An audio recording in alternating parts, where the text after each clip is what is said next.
Listo, comenzó a grabarse la clase. Les comentaba un poquito al inicio que nos quedan dos autores por revisar, que es la teoría de Fritz Perls con la psicoterapia gestal. Recordemos que psicoterapia gestal es diferente a psicología de la gestal.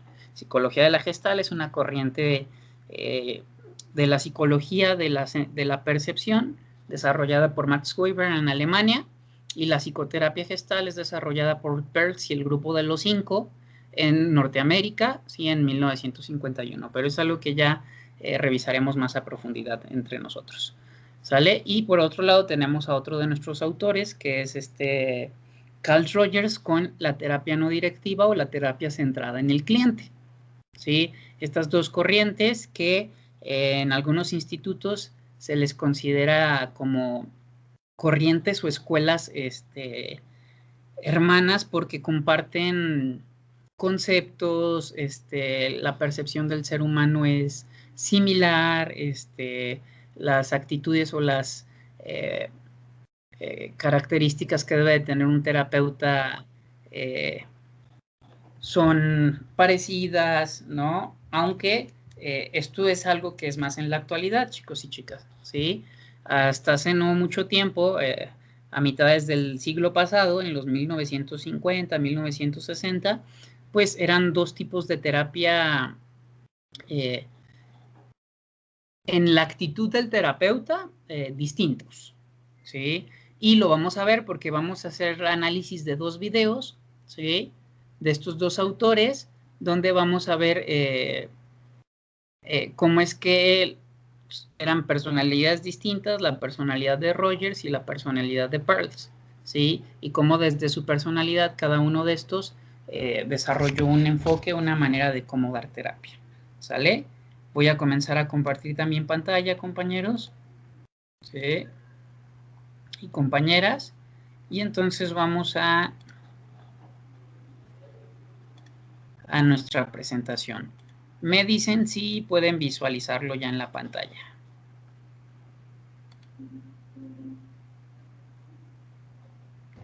Sí, profe, sí se ve. ¿Sí? Entonces, bueno, la semana pasada estuvimos revisando dos artículos, ¿sí? De Alejandro Nickel Spector sobre la empatía, ¿sí? Sobre la comprensión empática, sobre lo que implica ser empáticos, que es más un proceso que un ABC de cómo hacerse, ¿sí? Y que tanto en la terapia de la psicología humanista como en la terapia gestal, la empatía es piedra angular de los procesos terapéuticos desde este lugar, ¿sale? Y entonces, sin embargo, vamos a tener que, Rogers va a ser un autor que va a dar todavía un énfasis mayor que el mismo Perls a lo que es el trabajo empático y a lo que vienen siendo las actitudes que un terapeuta humanista tiene que tener, ¿sí? Este autor reflexiona sobre lo que vienen siendo estas actitudes, ¿sale? Entonces, tenemos que este personaje es uno de los principales representantes de la psicología humanista. Sí, su nombre es Rogers Carl Ramson, nació en 1902 y murió en 1987, ¿sale? ¿Quién nos acompaña con la lectura de esta primera diapositiva?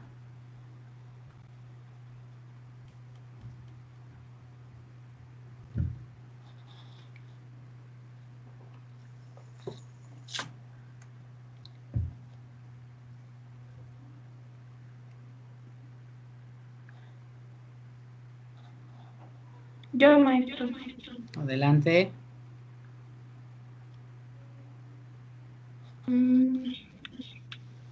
Biografía. Carl Ransom Rogers nace en enero de 1902 en Oak Park, en un suburbio de Chicago. ¿Fue el cuarto hijo de 6 de familia? Sí, compañera. Muy bien. Gracias. Entonces, bueno, aquí tenemos a nuestro personaje, ¿sí? Rogers. No sé si vayan viendo y revisen que esta expresión de Rogers, esta manera en cómo está mirando, sé que la imagen no es sumamente clara, ¿sí? Pero un poco empiecen a diría una maestra, empiecen a delirar, ¿no? ¿Qué impresión, qué percepción les da como esta imagen, ¿no? Tenemos un personaje relajado, con una mirada penetrante y fuerte, o una mirada como muy tranquila.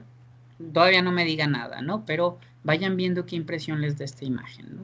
Entonces, bueno, de entrada tenemos que este personaje es un personaje norteamericano, ¿sí? Y que perteneció a una familia donde fue el cuarto hijo de 6 de familia, como nos acaba de mencionar su compañera. ¿Sale? Vamos a comprender un poquito más los aspectos biográficos de nuestro autor para tener una comprensión mayor o más completa de lo que va a ser el desarrollo de la teoría de nuestro autor. Si se fijan, como lo hemos reflexionado a lo largo de las diferentes teorías que hemos venido analizando y estudiando desde teorías de la personalidad 1 y en esta materia de teorías de la personalidad 2, pues vemos relaciones, ¿sí?, en el desarrollo de las teorías de nuestros autores con lo que viene siendo su propia historia de vida. ¿Sí? ¿Quién nos acompaña con la siguiente diapositiva?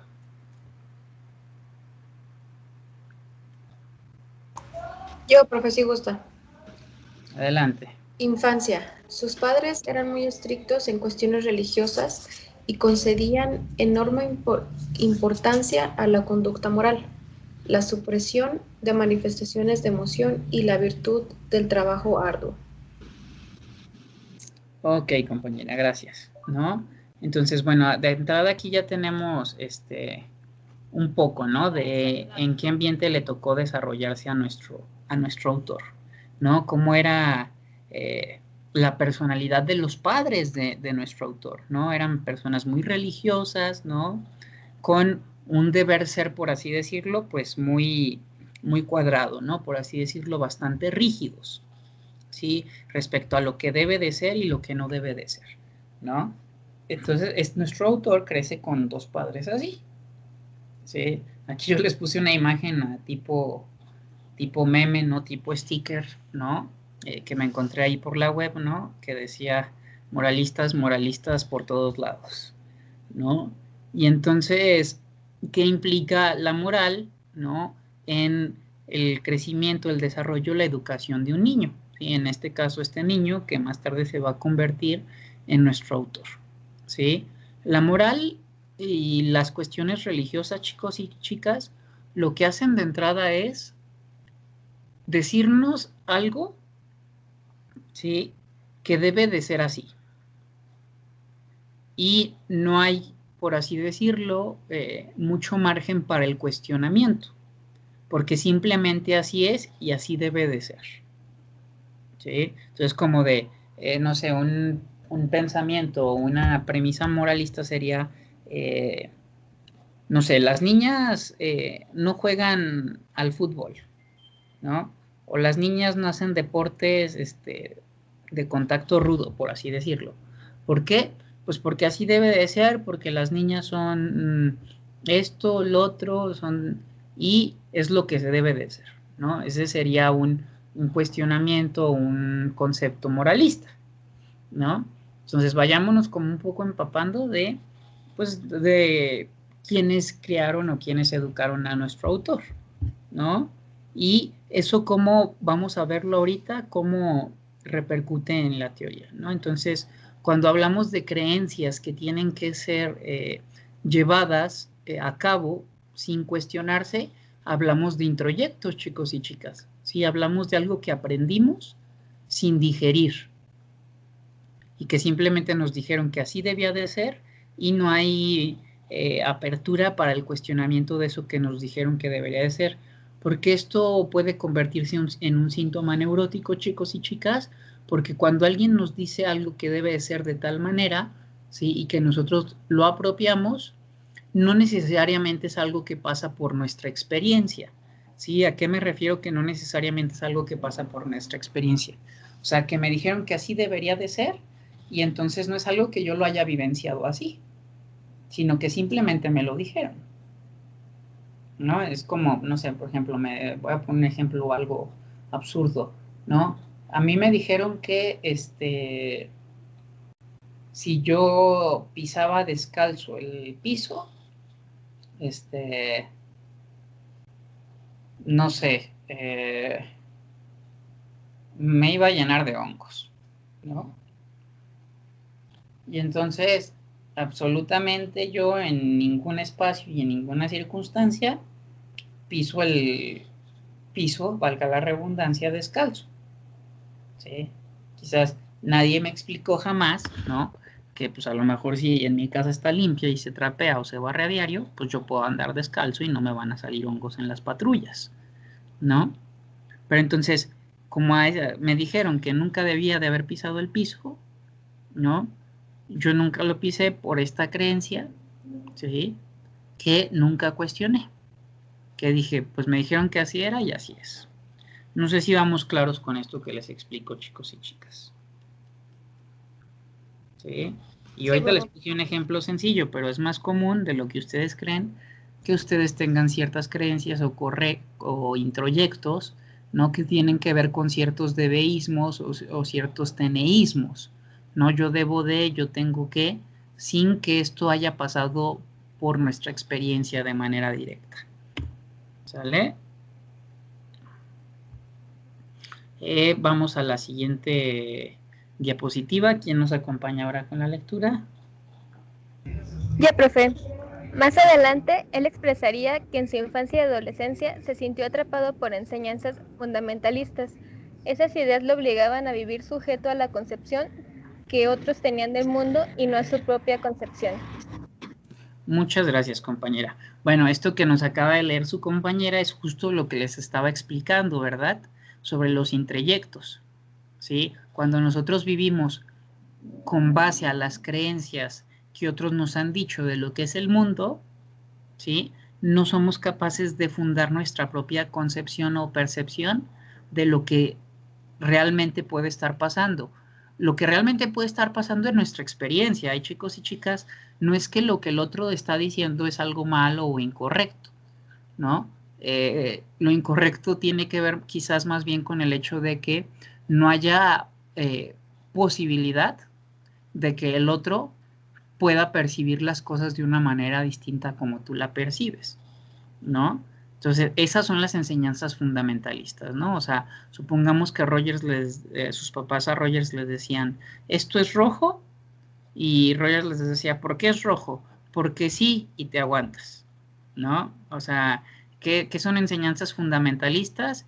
Cuando la mamá le dice al hijo, mamá, ¿pero por qué esto? Porque soy tu madre y te callas, ¿no? O porque lo digo yo y así, ¿no? Esa es una enseñanza fundamentalista, no es, esto es porque yo lo digo. Desde la posición en el núcleo familiar, desde donde yo me encuentro, ¿no? El de ser mamá o el de ser papá, ¿sí? ¿No les pasó en alguna ocasión que estaban cuestionándole algo a su mamá o algo y que y ya no tenían como argumento y la respuesta fue, pues porque yo lo digo, pues porque soy tu madre y te aguantas, etcétera, etcétera, ¿no? Entonces, esta personalidad de sus padres, pues sí impactó sobre nuestro autor, ¿no? Nuestro autor sentía esto que nos acaba de leer ahorita nuestra compañera. ¿Sí? Esto que nuestro autor reflexionó más adelante en su vida adulta, ¿sí? De cómo se sentía en su infancia y en su adolescencia. Entonces, vamos a la siguiente. Sí. Vamos a esta diapositiva. ¿Quién nos acompaña ahora con la lectura?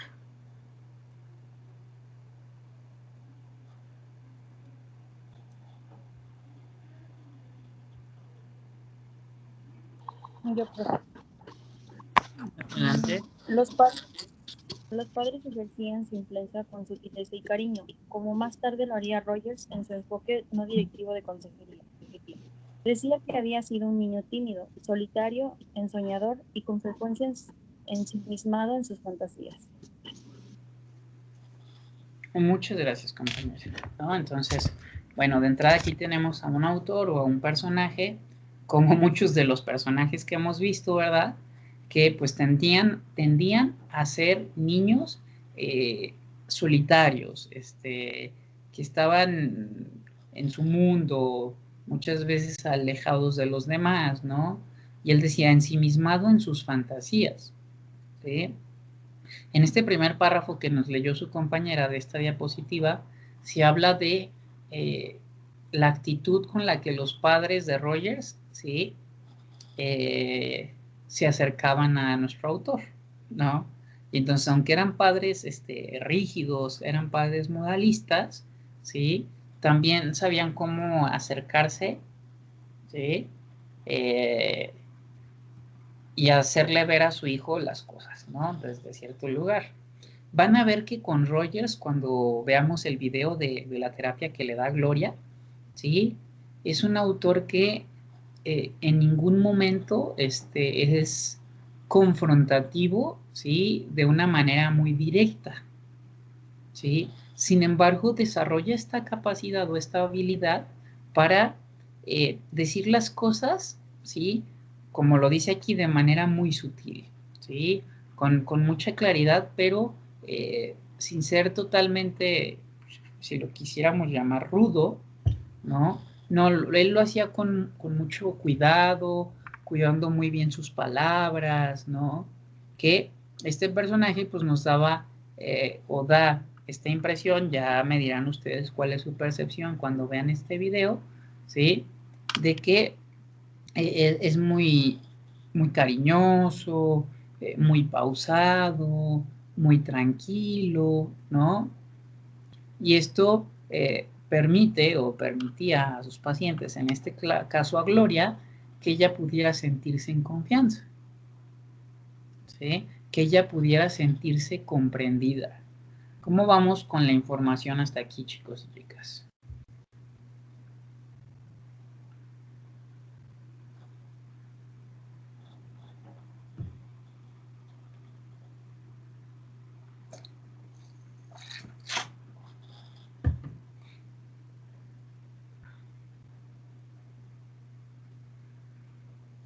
Bueno, si tienen dudas, igual a la hora que voy explicando, diciendo, pueden abrir su micrófono, ¿sale? Que yo me encuentro aquí en la presentación. Avanzamos a la siguiente diapositiva.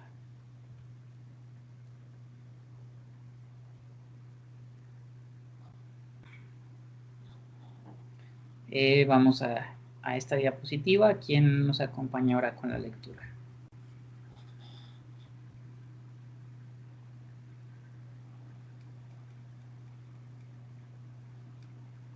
Yo. Adelante. Más adelante, él mismo comprendería la enorme influencia que la sociedad había tenido en su teoría y también en su personalidad. Cuando tenía 12 años, se mudaron a una granja a los 50 kilómetros de Chicago. Ahí despertó su interés por la ciencia. Excelente, ¿no? Entonces, él habló de la soledad que sintió en su infancia, ¿sí? Y cómo esto, pues, repercute en el desarrollo de su teoría, ¿sí? Hay algo que desde esta teoría se habla mucho, chicos y chicas, ¿no? Que tiene que ver con la autenticidad del terapeuta, ¿no? Entonces, este personaje era auténtico en muchos sentidos porque expresaba con claridad, ¿no? Aquello que le pasaba, ¿no? O aquello que le pasó para el poder llegar a las conclusiones.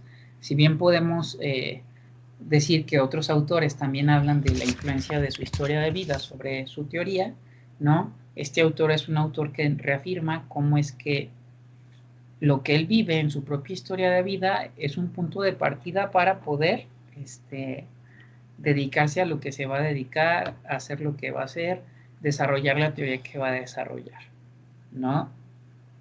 Y entonces,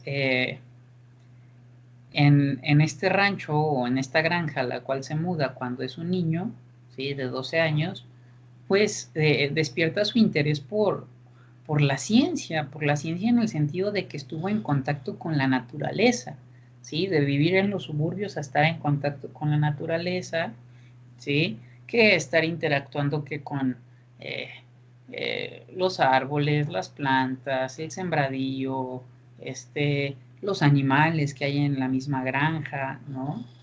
Y entonces este personaje poder observar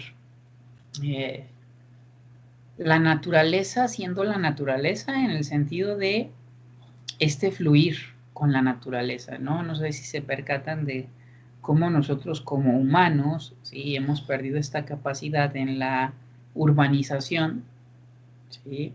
De fluir, por así decirlo, con los ritmos, con los tiempos de la naturaleza, ¿sí?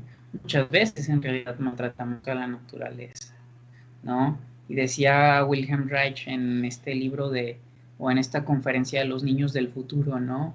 Dice que no podía creer cómo siendo una especie que desarrolló la inteligencia, ¿sí?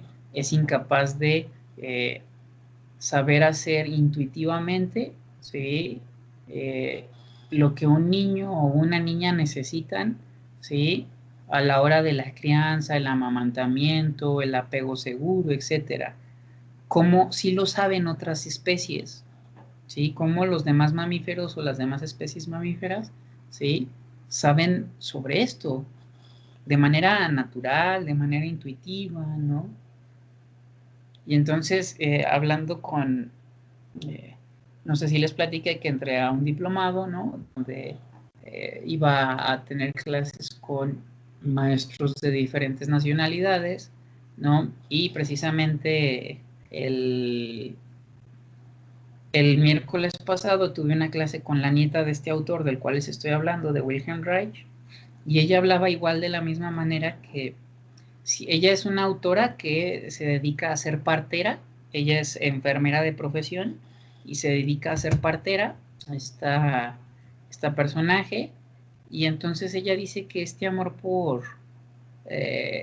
tiene toda una clínica donde atienden partos, donde acompañan a las mujeres, etcétera, ¿no?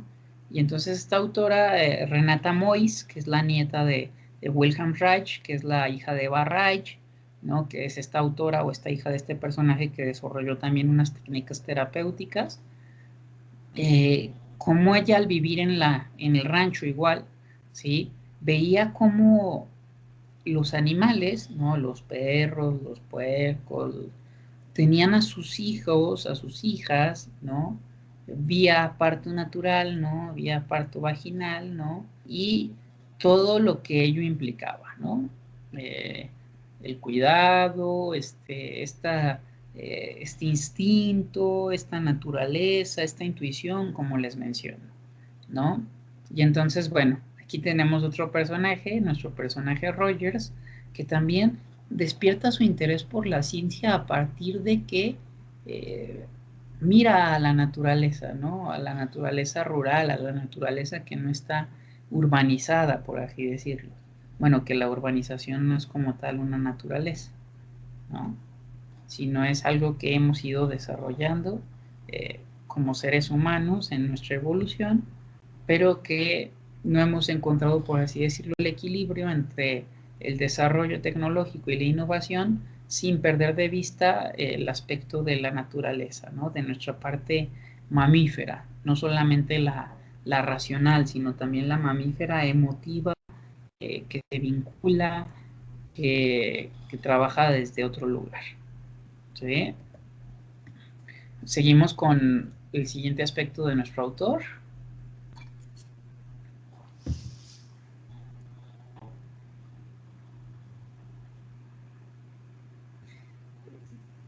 ¿Quién nos acompaña con esta nueva diapositiva, chicos y chicas?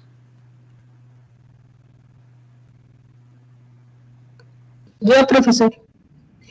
Profe, pero es que ya se me borró la instantánea. Es que estoy en mi celular porque no puedo en la computadora, pero ya se me borró la instantánea que pusieron porque no veo. Mi pantalla está negra. En el chat compartieron la captura de pantalla, compañera. A ver, espérenme. Ya voy entonces. Claro, la esperamos. Ya, aquí está.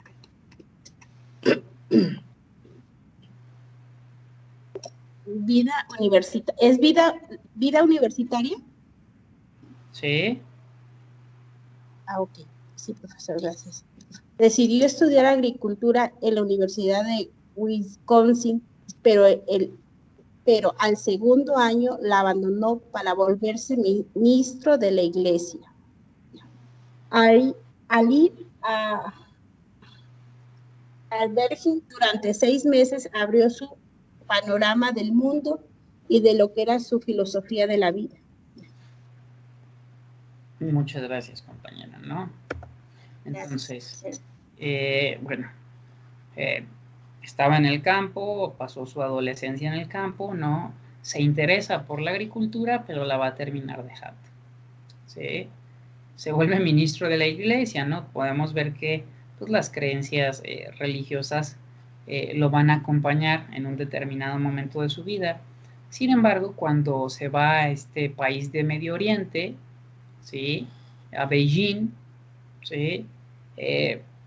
Amplía su panorama del mundo, chicos y chicas, entendiendo que, por así decirlo, él solamente conocía lo que eran sus creencias religiosas bajo las cuales él fue educado, ¿sí? Pero cuando se va a otro país, ¿sí? Un país en Oriente, donde sabemos que el Oriente se caracteriza por ser uno de los lugares que menor influencia tiene sobre el catolicismo o menor cantidad de creyentes judeocristianos tiene, sino que sus corrientes o sus filosofías de vida o sus religiones tienen que ver más con el equilibrio, el yin y el yang, la cuestión del bien y el mal, la cuestión del renacimiento, todo esto que tiene que ver con Buda, con otros,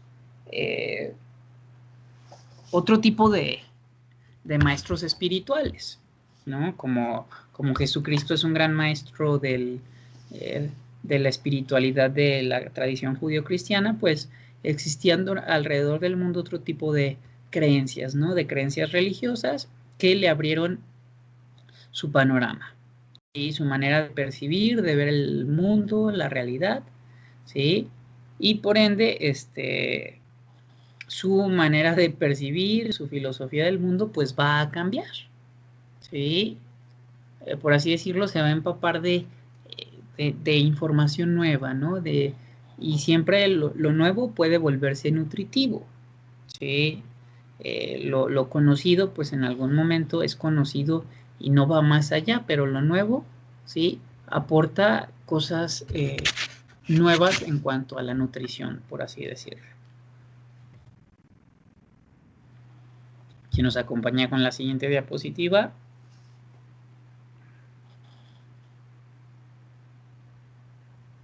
Yo, profesor. Adelante. En 1931 obtuvo el doctorado en Psicología Clínica y Educacional y empezó a trabajar en Nueva York diagnosticando y tratando a niños delincuentes y pobres. En 1940 fue encontrado como profesor en la Universidad Estatal de Ohio, donde empezó a formular sus ideas sobre la consejería a personas con trastornos emocionales. Ok, entonces, bueno, este autor, chicos y chicas, decidió emprender, ¿no? Una formación diferente hacia la psicología clínica y educativa, ¿sí? Y comenzó a trabajar en Nueva York con niños y adolescentes, ¿no? Tenemos a un psicólogo, pues que de entrada va a ser clínico, ¿no? Que va a interactuar, ¿no? De manera directa con pacientes, lo que él más adelante va a llamar clientes, ¿sí? Y va a empezar a formular sus propias teorías, ¿sí? Va a empezar a percatarse de lo que él ve en la práctica, ¿sí? Y cómo actitudes, ¿sí? O conocimientos le son útiles o qué alcanza a percibir en sus pacientes, ¿sí? que facilita la recuperación o el tratamiento o el avance en la terapia para después plasmarlo sobre todo en una teoría. Si se fijan con autores como Gordon Allport o el mismo, ¿cómo se llama? Abraham Maslow, pues teníamos dos postulados teóricos que nos hablan sobre la personalidad humana, pero no necesariamente nos hablan de una metodología terapéutica. Cuando hablamos de una metodología terapéutica, hablamos de una manera particular de cómo intervenir, cómo interactuar frente a nuestros clientes o pacientes. A diferencia de por lo que va a ser o lo que fue la logoterapia de Viktor Frankl, que vimos la semana antepasada, que ya hay toda una metodología de cómo intervenir, ¿sí? A lo diferencia de lo que va a ser esta terapia de Rogers y lo que viene siendo la psicoterapia gestal, ¿sí? Entonces, bueno, este personaje va a picar piedra, ¿no? Va a empezar a hacer también su carrera o su camino en la psicología, ¿sí? En Estados Unidos, en una época donde, como ya lo mencionamos en clases pasadas, chicas y chicos, pues comenzó a emigrar mucho intelectual, ¿sí? A Norteamérica debido o a causa de la Segunda Guerra Mundial, ¿sí? Donde en esos momentos pues teníamos a dos principales fuerzas que eran el conductismo y el psicoanálisis, ¿sí? Para estas épocas donde este autor, si se fijan los años, estos autores nuevos, por así decirlos, dentro de la psicología, pues se van a abrir camino para dar cabida a la tercera fuerza, que es la psicología humanista. ¿Vamos claros hasta aquí, chicos y chicas?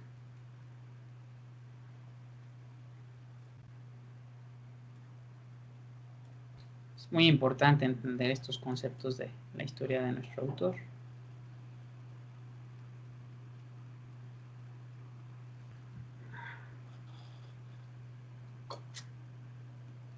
¿Siguen por ahí?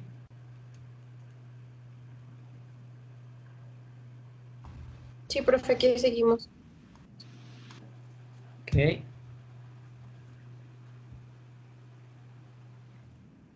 Bueno. Vamos a la siguiente diapositiva. ¿Quién nos acompaña ahora con la lectura?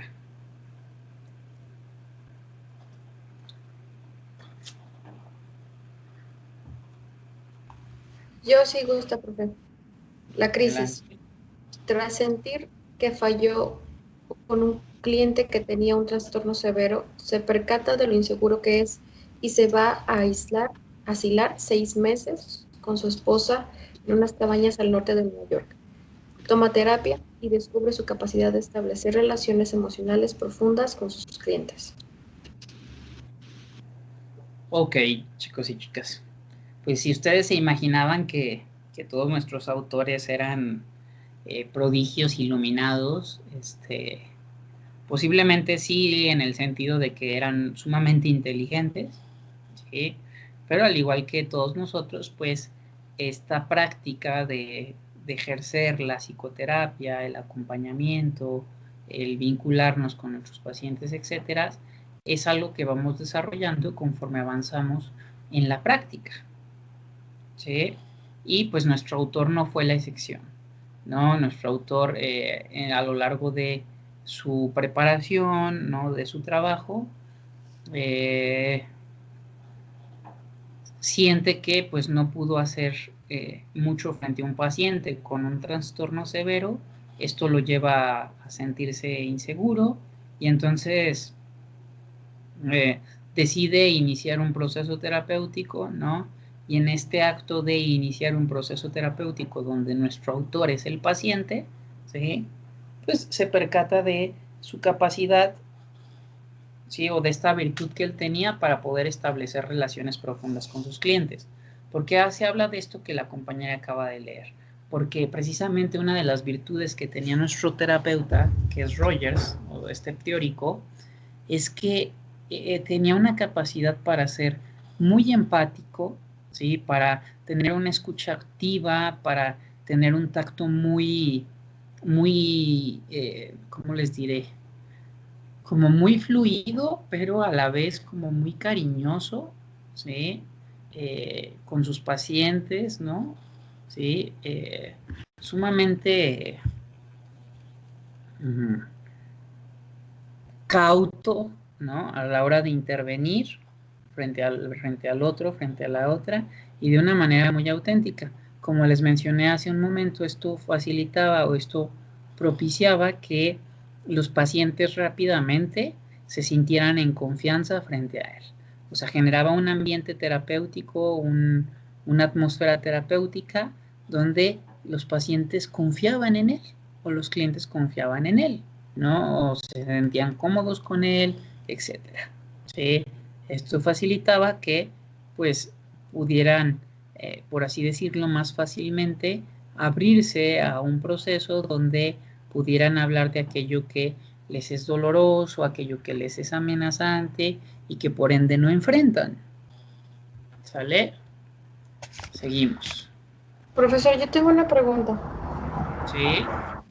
En cuestión a esto lo que le pasó a este señor, a este actor, el fallo que tuvo, yo creo suponer que tuvo su evaluación, tuvo su expediente, tuvo su valoración por parte de otra persona. ¿Qué es lo más severo que puede pasar tal vez en una mala praxis o algo así, en el cual por más que el autor quiera retomar nuevamente su consultorio, nuevamente su práctica, a pesar de ese fallo ya no pueda? ¿Existe algo como que les impida totalmente continuar con su profesión? O sea, como que se los prohíban. Sí. Pues en teoría sí, compañera. Pero México mágico, ¿verdad?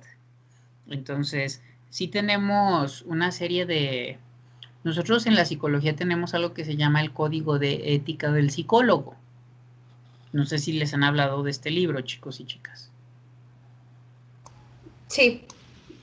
Sí, este Código de Ética del Psicólogo es un librito que ustedes pueden comprar, no ha de costar más de 150 pesos, 100, 150 pesos, donde se habla y se establece cuáles deberían de ser los comportamientos éticos que nos llevan a una buena praxis como psicólogos. ¿Sí? ¿A qué nos referimos a los comportamientos que nos llevan a una buena praxis como psicólogos? A reconocer frente al otro si tengo la capacidad o no para intervenir y tratarlo. ¿Sí? Si tengo la capacidad, adelante, ¿no? Si no la tengo, a saber reconocer mis límites y canalizar. ¿Sí? Era esto que yo les explicaba en clases pasadas. Bueno, yo tengo que reconocer si yo no estoy capacitado o me cuesta mucho darle terapia a ancianos, ¿sí? Para canalizar y no decir yo soy el todas mías, todas las puedo, ¿no? Y entonces no discrimino, ¿no?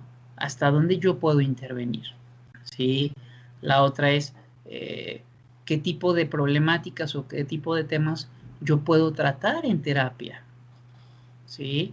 Por ejemplo, el suicidio, ¿no? Un tema complejo, ¿sí? Pues no cualquiera está capacitado para hacer intervenciones en crisis, para trabajar con personas con ideaciones suicidas, ¿no? ¿Sí? Entonces, tiene que ver mucho con esto, compañera. Una mala praxis podría también llevarse a cabo, por ejemplo, ¿qué podría pasar para que a mí me quiten mi cédula?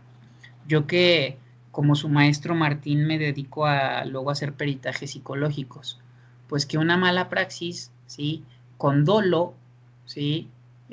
Me lleve a mí a que mi dictamen, pues, por así decirlo, repercuta de una manera perjudicial, ¿sí? Entonces, si yo en una praxis de peritaje pongo lo que yo quiero, ¿no?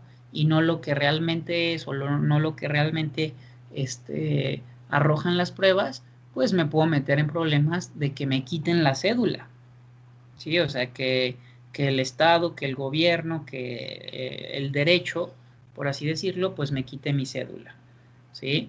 ¿Qué otras malas praxis puede haber? O sea, en ese sentido, nosotros, compañera, tenemos que reconocer que no somos Superman, ¿sí? Y que nuestro compromiso ético es estar lo más capacitado posibles, y dentro del hecho de estar lo más capacitado posibles nos referimos al hecho de reconocer cuáles son mis límites. Este es punto clave, compañera, ¿sí? ¿Hasta dónde yo puedo intervenir? ¿Hasta dónde yo no puedo intervenir? Ese es el punto número 1. O sea, la conciencia, la capacidad de reconocer cuándo sí puedo y cuándo no puedo. Ese es el punto de partida principal, ¿sí? Pero si tiene oportunidad de leer este código de ética de todo lo que establece, ¿no? Otro punto, compañera, es cuando, aunque tú tengas la capacidad, ¿sí?, para intervenir, supongamos, usted está capacitada para trabajar con personas con ideación suicida porque se aventó un diplomado, porque se tomó una especialidad, etcétera, ¿no? Supongamos. Entonces, usted en su terapia, por así decirlo, compañera, hace todo lo que viene en el protocolo o todo lo que se establece como la metodología de cómo intervenir, que esas son las especialidades que también tenemos dentro de la psicología, ¿sí? De cómo intervenir con alguien con ideación suicida, ¿no?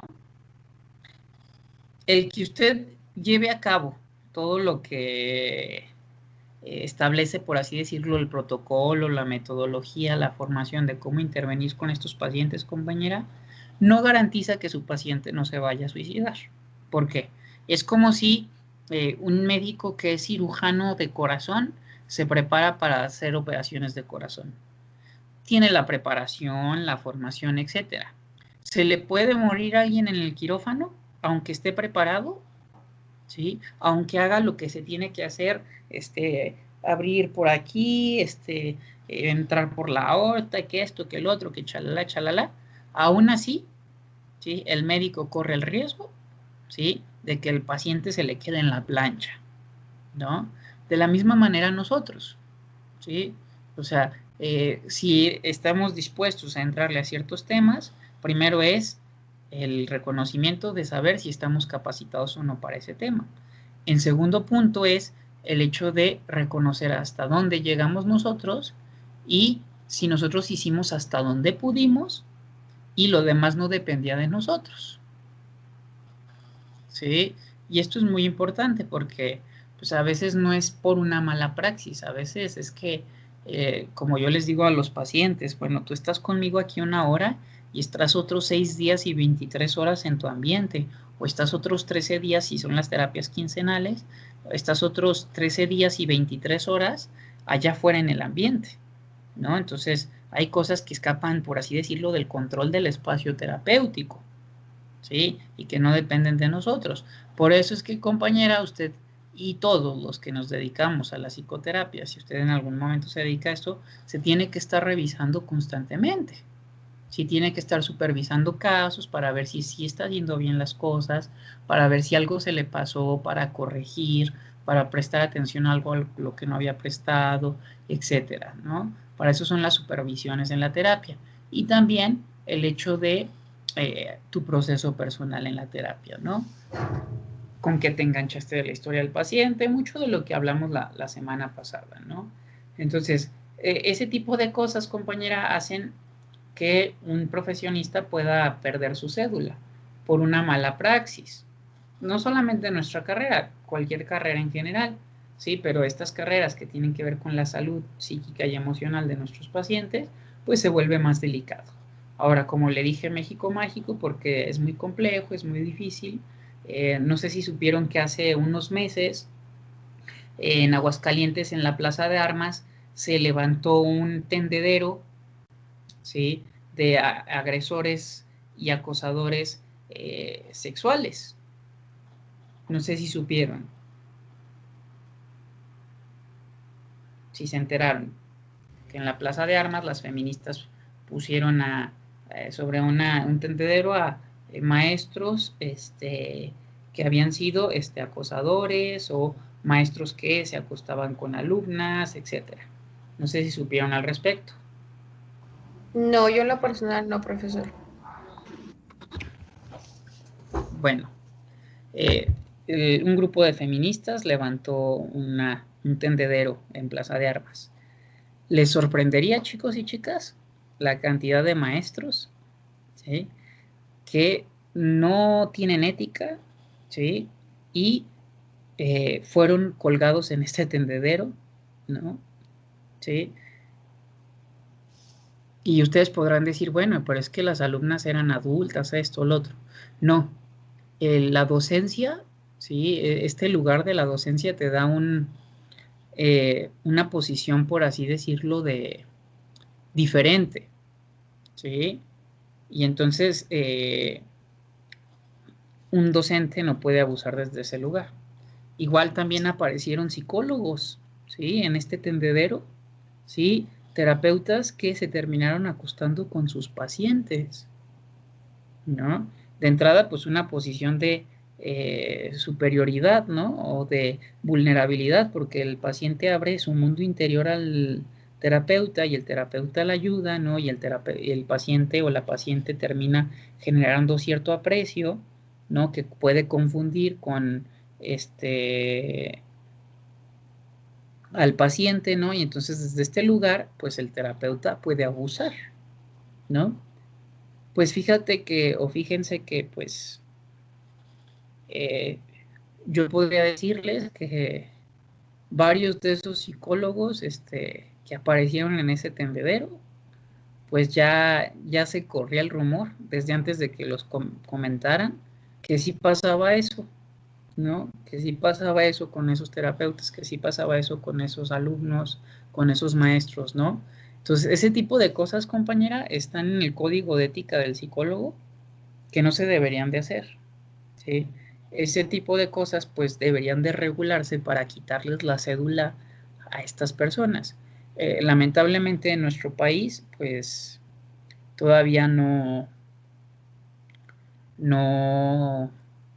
está claro, por así decirlo, ¿sí? Y pues lamentablemente muchas veces se presta para una mala praxis y pues se vulnera a los pacientes y eso hace que los pacientes pues ya no crean en la terapia, etcétera. Pero no sé si le contesté un poco su pregunta, compañera, ¿no? O sea, primero hay que saber diferenciar cuál es la circunstancia y a partir de la diferencia de saber cuál es la circunstancia, ver qué amerita o cuál es lo más delicado que puede pasar en uno u otro caso. Sí, profe, sí, es que me sacó una duda esta presentación porque, bueno, pues qué pasó para que este autor pues decidiera aislarse junto con su esposa y, y que más que nada pues estamos viendo que pues para que haya un cambio pues tiene que haber una crisis, entonces a final de cuentas esta crisis que tuvo resultó siendo favorecedora para él para poder tener un poco más de empatía o para ya tener una idea más clara de lo que está pasando el paciente en este caso. O para esta crisis lo llevó a tomar terapia, compañera, ¿no? A decir, pues yo necesito hacer terapia. O esto que le pasó con el paciente fue como muy impactante, ¿no? Y este autor habla de que pues frente a nuestros pacientes, ¿cómo se dice? Pues nosotros sentimos, a nosotros nos pasan cosas, ¿no? Vivimos en un mundo que es subjetivo, ¿no? Entonces, los pacientes nos mueven cosas, ¿sí? Nos hacen sentir cosas, ¿sí? En el buen sentido o en el buen trabajo terapéutico, lo que aprendemos los terapeutas es a ser imparciales, aunque sintamos, ¿sí? Pero eso que reconocemos, que sentimos, pues lo dejamos de ladito para poder seguir siendo imparciales frente a nuestros pacientes, ¿no? Entonces, él reconoce que este caso terapéutico que él llevó, que es un trastorno severo, que era como le decía, pues en casos delicados, pues siempre se corre un riesgo, compañera, ¿sí? No depende en absoluto del terapeuta, ¿no? Depende de lo que el terapeuta haga bien desde el conocimiento y la metodología, pero también de cómo el paciente reacciona al tratamiento, ¿sí? Y cómo la reacción al tratamiento del paciente, pues depende de muchas cosas, de él, de su contexto, porque entendamos que somos organismos o seres biopsicosociales, ¿sí? Entonces, bueno, por así decirlo, nuestro paciente entra en una crisis a partir de este caso, decide tomar terapia y pues se percata o descubre pues estas habilidades que él tenía, ¿sí? Entonces, si algo les puedo decir, chicos y chicas, en relación a esto que nos preguntó la compañera, es que confíen, ¿no?, en su intuición, ¿no? Y sepan que un profesor, ¿no?, está en un lugar de superioridad, una profesora, un terapeuta hombre, una terapeuta mujer, ¿no? Y es muy delicado entrar en este campo de querer enamorarse de un maestro, de una maestra, de un terapeuta, de una terapeuta. No son las mismas condiciones, no es el mismo lugar bajo en el cual ustedes se conocieron, el contexto. Entonces, tengan mucho cuidado con eso, chicos y chicas, ¿no? Y no se queden callados, ¿sí? No se queden calladas. Denuncien para evitar que sigan pasando estas cosas, para evitar que siga habiendo mala praxis por parte de docentes, por parte de terapeutas, ¿no? Solamente hablando podemos ir de manera gradual erradicando estas malas prácticas, ¿no? Que no favorecen la psicología, no favorecen los procesos y que lastiman, ¿sí?, a la gente, ¿sí? Porque uno de esos terapeutas y maestros que estaba en el tendedero, ¿sí?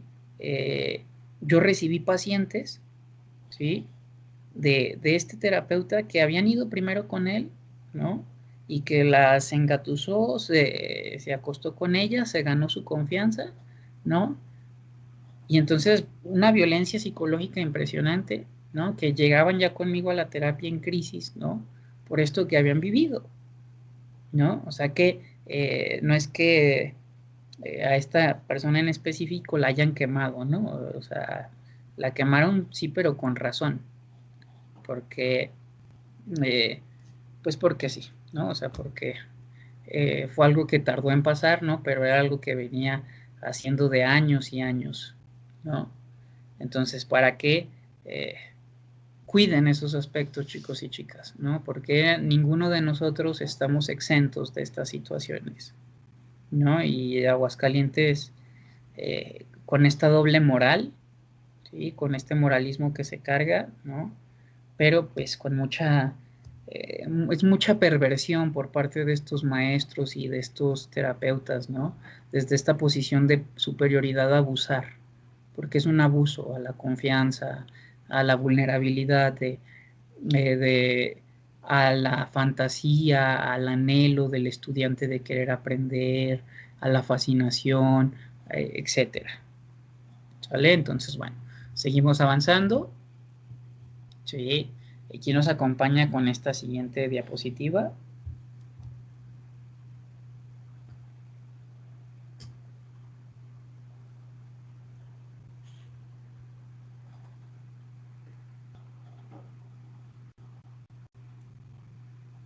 Si gusta, yo le ayudo. Adelante. Frutos de su capacidad. En 1946 fue presidente de la American Psychological Association, Asociación Americana de Psicología.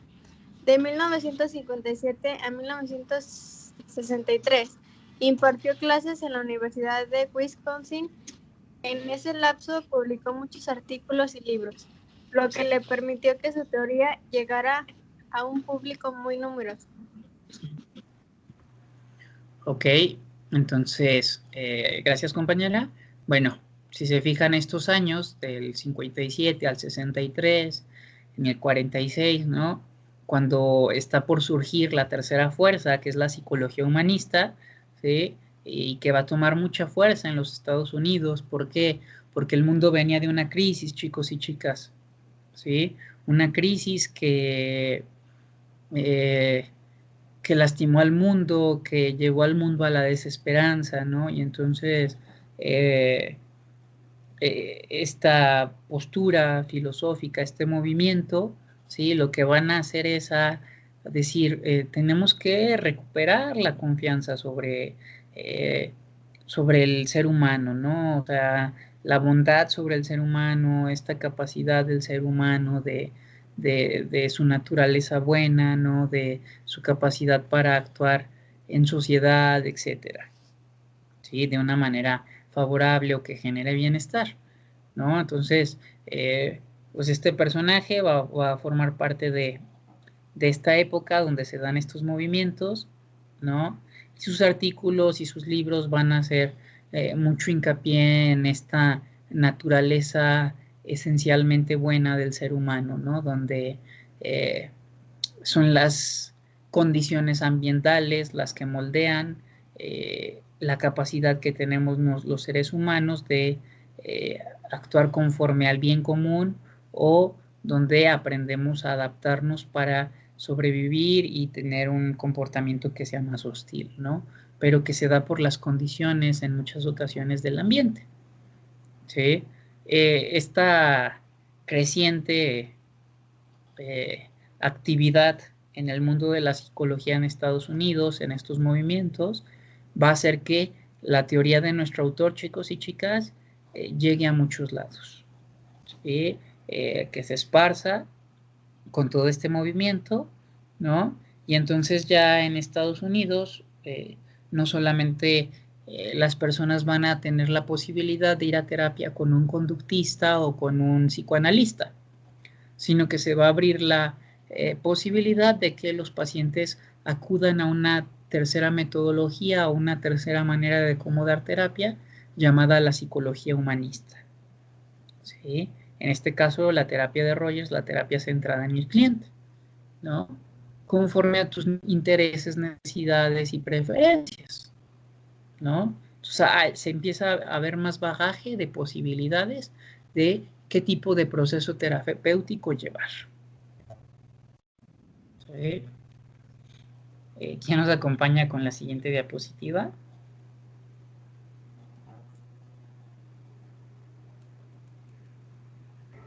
Ya, profe. La relación terapéutica. Cuando un hombre canta y no puede elevar su voz y otro viene y canta con él, otro que puede elevar su voz, el primero también podrá elevar su voz. Ese es el secreto del vínculo entre las almas. Martin Buber. Ok, muchas gracias, compañera. Sí, bueno, de entrada, chicos y chicas, esta teoría de Rogers también va a tener el fundamento en autores de la filosofía existencial, ¿sí? Martin Buber es un filósofo existencial, chicos y chicas, ¿sí?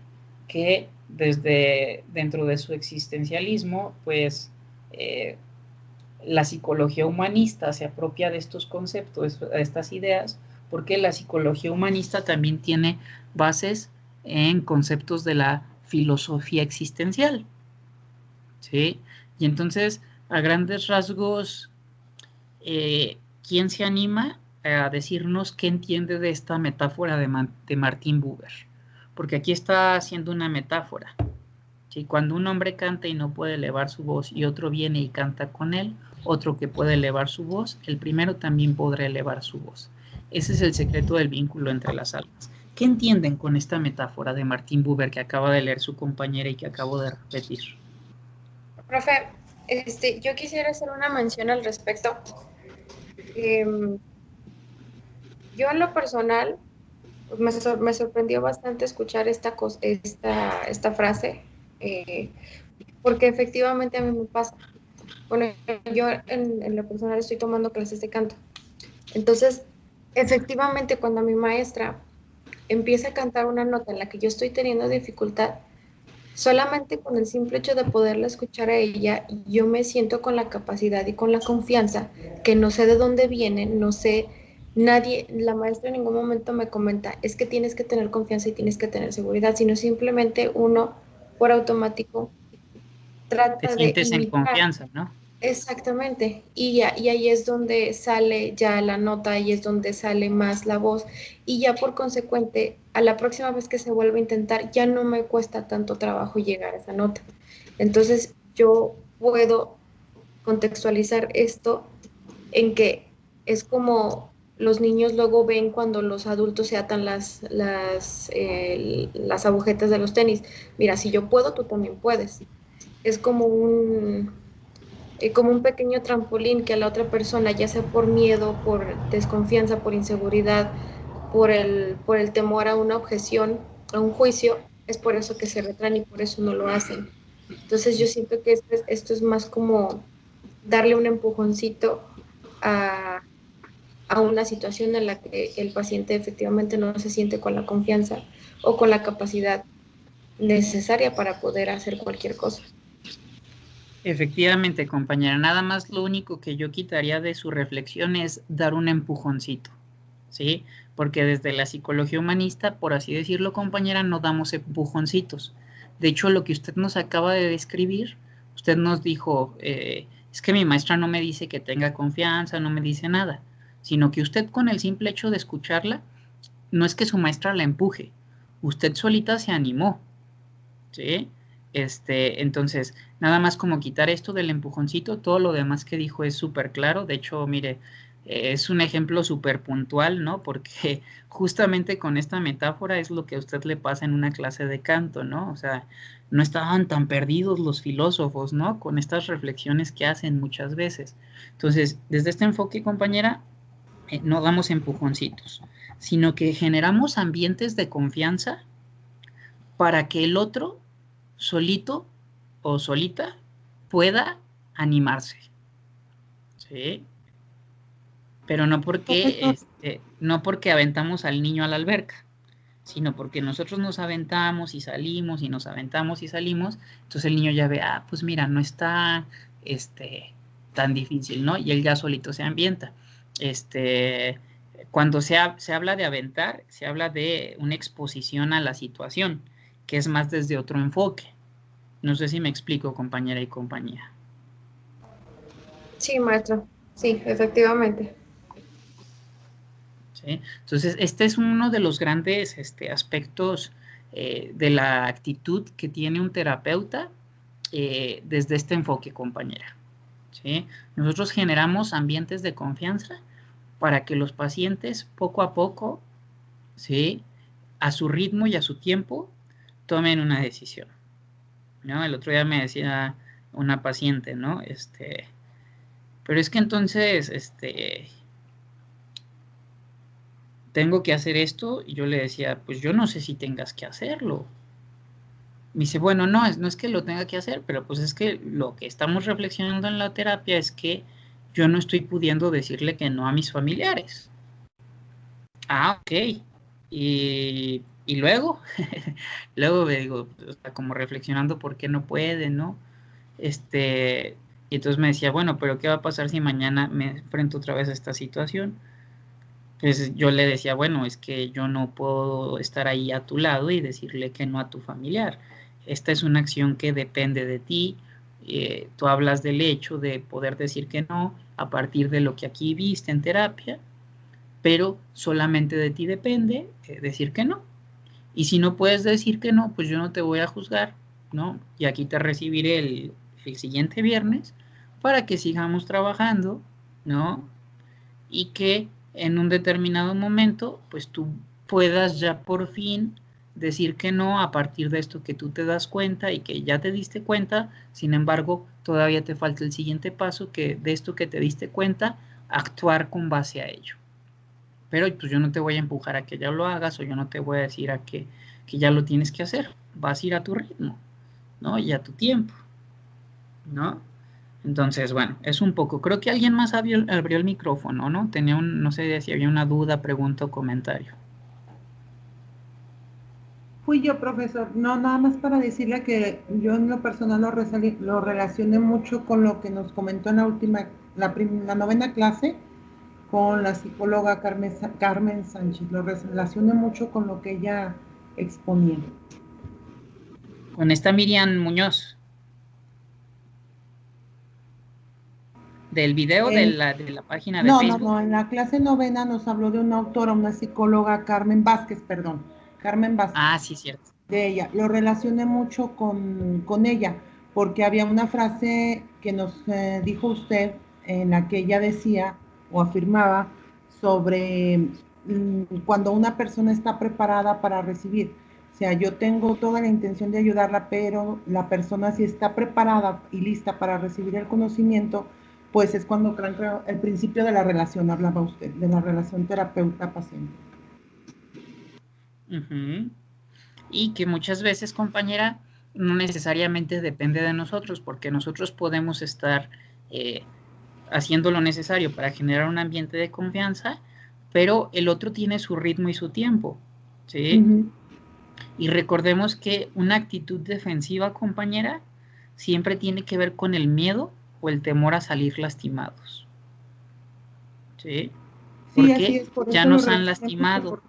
Pues necesitan estar preparados tanto una persona como otra para recibir, y lo relaciono mucho con esa frase que dice ahí sobre la voz, que puede elevar una persona la voz y quizás con la confianza y la empatía que se genere, el otro puede elevar también su voz al mismo tiempo.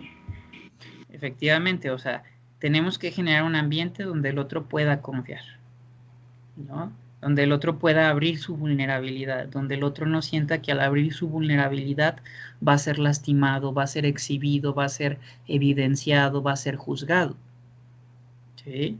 Y pues es más complejo de lo que parece, chicos y chicas, ¿no? Pero fíjense cómo es que ahorita ya hay una relación con lo que reflexionamos en las sesiones pasadas, en las clases pasadas, como dice su compañera, con esto que vamos viendo, ¿sí? Por eso era tan importante que pudiéramos ver o leer estos artículos, ¿no? Porque hay una relación directa con esto que se va a hablar desde la psicología y que en este caso este autor Martin Buber, ¿sí? Forma parte de los fundamentos filosóficos desde el existencialismo que van a aportar a la psicología humanista, ¿sí?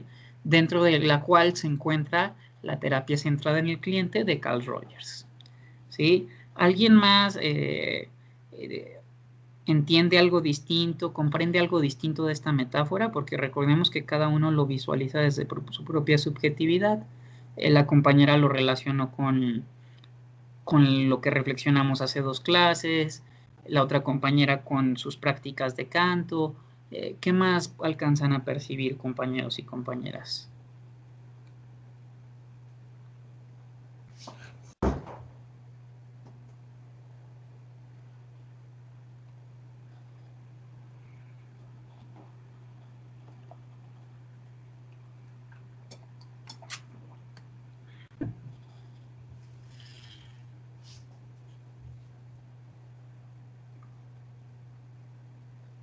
¿Nadie?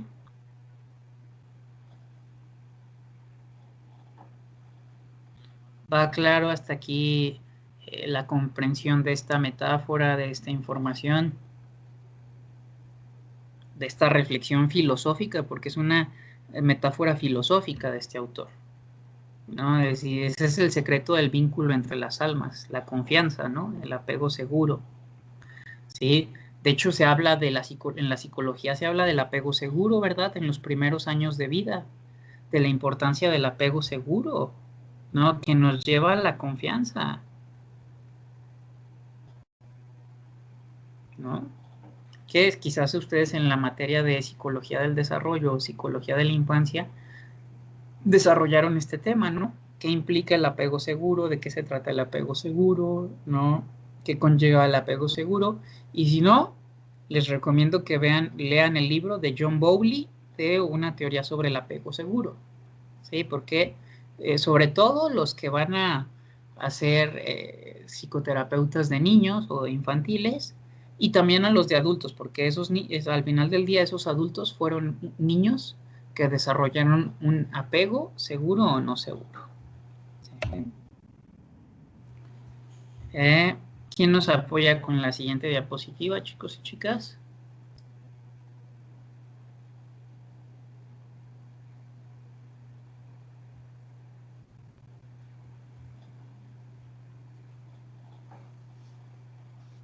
Yo, maestro. Yo. Una en esta y otra en la siguiente, pónganse de acuerdo.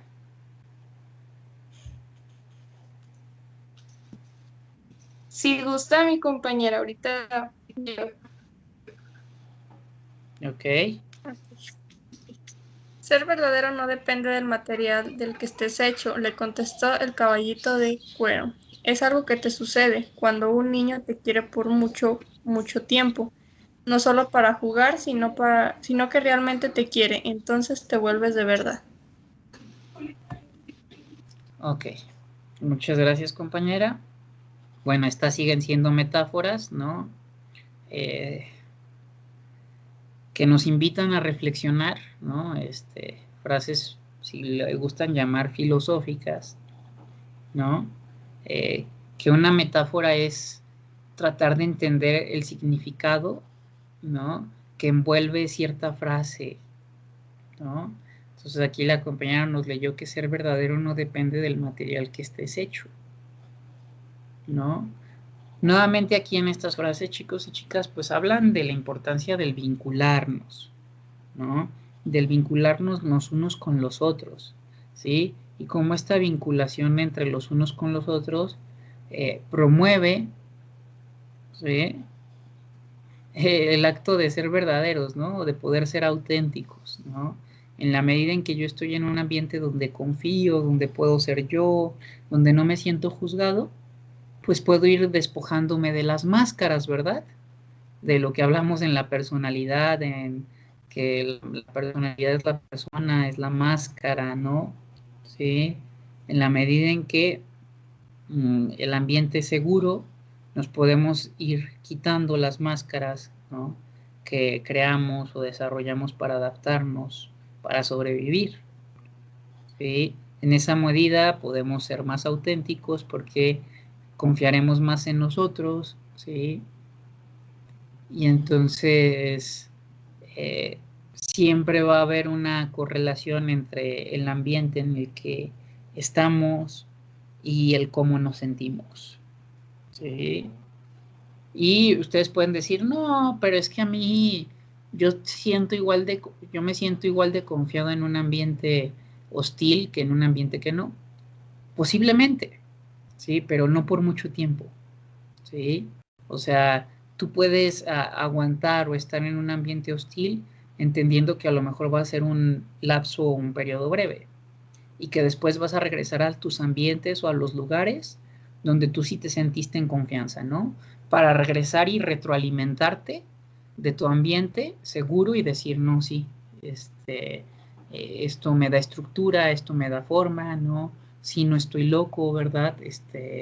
Sí, lo que pienso no es descabellado, aunque en ese ambiente hostil me hayan dicho todo lo contrario, aunque en ese ambiente me hayan descalificado, etcétera, ¿no? Entonces, nuevamente, chicos y chicas, estamos frente a una situación donde importa mucho el contexto muchas veces, ¿sí? Y lo que plantea la psicología humanista es, entonces, si el ambiente está jodido, ¿ya nos fregamos, maestro? No necesariamente. Lo que plantea la psicología humanista es que, como nosotros desde esta teoría planteamos que el ambiente influye mucho, ¿sí? El adulto tiene la capacidad de alejarse, de separarse, de retirarse de ambientes que no favorecen su desarrollo, entendiendo que un ambiente saludable, ¿sí? Promueve o facilita el potencial de nuestro desarrollo. Entonces, ¿qué tiene que hacer el adulto responsable? Pues alejarse de aquellos ambientes que no le favorecen y buscar aquellos ambientes donde se va a poder ver favorecido para encontrar sus propias necesidades, ¿sí? Sus necesidades que siempre pues van en relación a un contexto que facilite o promueva el que puedan obtenerse esas necesidades o dichas necesidades. No sé si queda claro esto que les explico, chicos y chicas, ¿sí? Porque esta diferencia puntual de lo que les acabo de explicar es lo que hace que la psicología humanista sea entendida como una ciencia y no como una promoción de la salud fantasiosa de si tú lo puedes, todo lo quieres y lo vas a lograr y el cambio depende de ti y chalala, chalala. No, no, no. Nosotros entendemos el contexto como influyente, como parte de, pero también entendemos que desde la responsabilidad adulta, ¿sí?, las condiciones juegan un factor importante, y en ese sentido es importante que el adulto responsable y adulto, a partir de un proceso terapéutico donde se le modele un ambiente de confianza, pueda salir a su entorno a buscar precisamente esos ambientes de confianza, porque en el proceso terapéutico se percata de cómo se siente en un ambiente de confianza, y cómo el sentirse así en un ambiente de confianza hace que se facilite el que él pueda explorar, expresar, vincularse, etc. ¿Sí? Entonces es un modelaje, si se fijan. ¿Sí? ¿Vamos claros, chicos y chicas?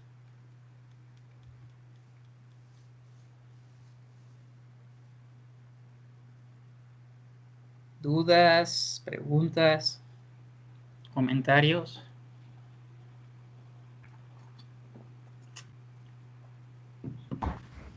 Todo bien, profe. Ok. Entonces, la psicología humanista no es romántica, en ese sentido. No fantaseamos, no romantizamos, ¿no? Aceptamos la realidad, comprendemos la realidad, y a partir de ella tratamos de generar mejores condiciones, ¿no? O que los adultos puedan generar mejores condiciones para sí, en la medida de sus posibilidades, a su tiempo y a su ritmo. ¿Quién nos apoya con la siguiente diapositiva?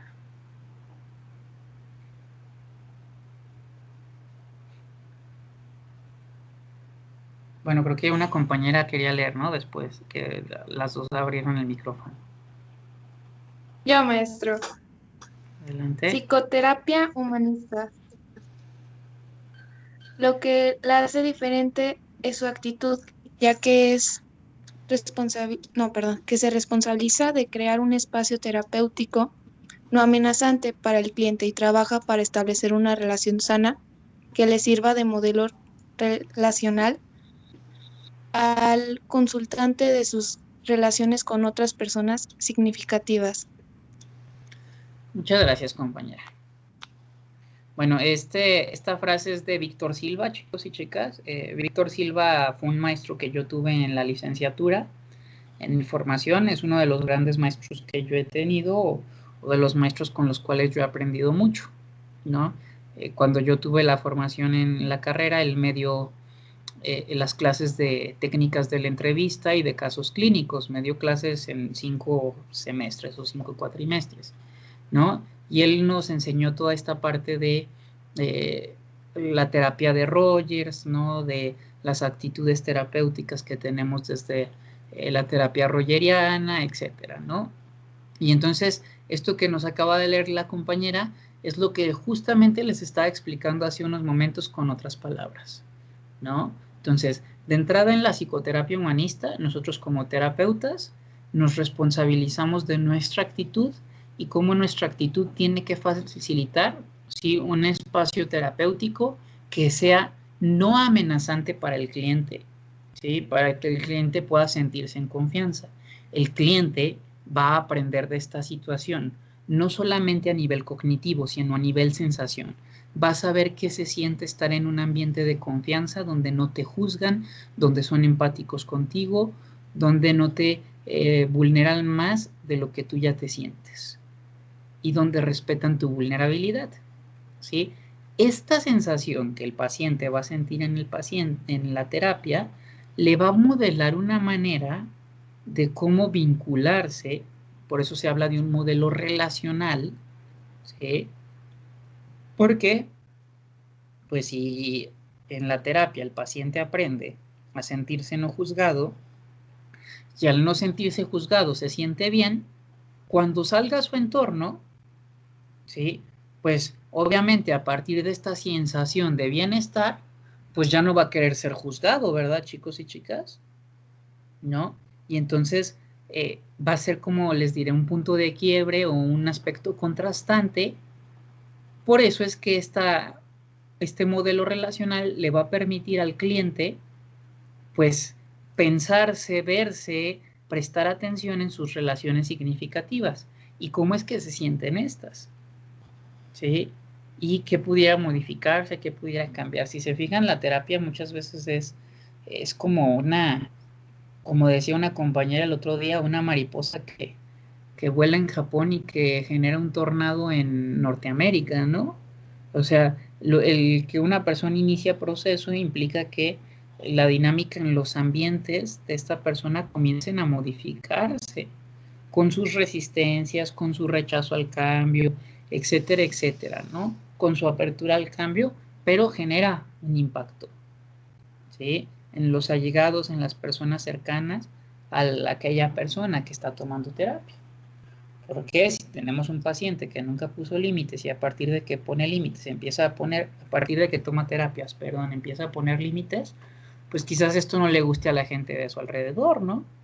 A aquellas personas o amistades que se aprovechaban de esta situación, o el mismo mamá o la misma papá, ¿no? Entonces genera todo un movimiento, ¿no? ¿Vamos claros?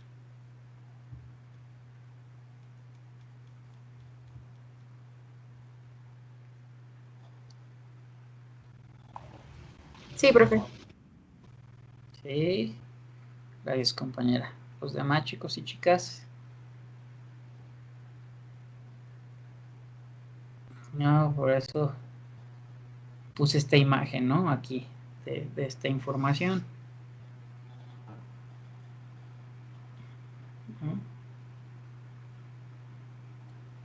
Cómo establecer vínculos saludables, cómo establecerte en ambientes o en espacios donde se favorezca tu desarrollo, tu crecimiento. No queriendo cambiar a tu entorno, sino actuando desde la responsabilidad de ver en qué entornos es factible, posible esto u lo otro.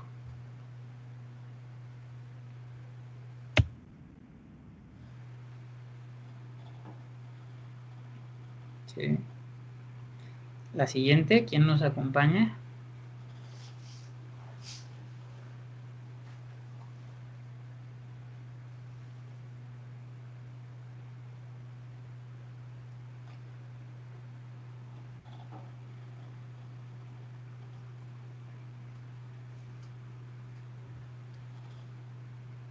¿Quién más no ha leído o alguien que quiera volver a leer, chicos y chicas?